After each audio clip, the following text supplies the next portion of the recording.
বাড়ির কোনো নষ্ট পুরনো জিনিস আমার হাত থেকে পার পায় না। যখনই কিছু পুরনো জিনিস মা ফেলে দিতে চায় তখনই সেগুলোকে আমি নতুন রূপ দিয়ে বাড়িতে সাজিয়ে রাখি। সেরকমই আজ একটা বাল্ব খারাপ হয়ে গেছে দেখে সেটাকেও নতুন রূপ দিচ্ছি। এটা একটা কার্টুন ক্যারেক্টার আমি বানাচ্ছি।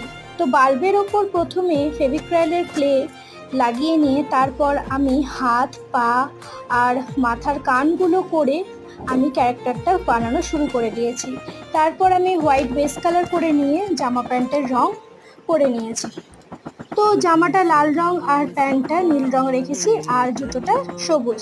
তারপর চোখ আমি এঁকে নিয়েছি আর কানগুলোর মাঝে একটু পিঙ্ক কালার রেখেছি।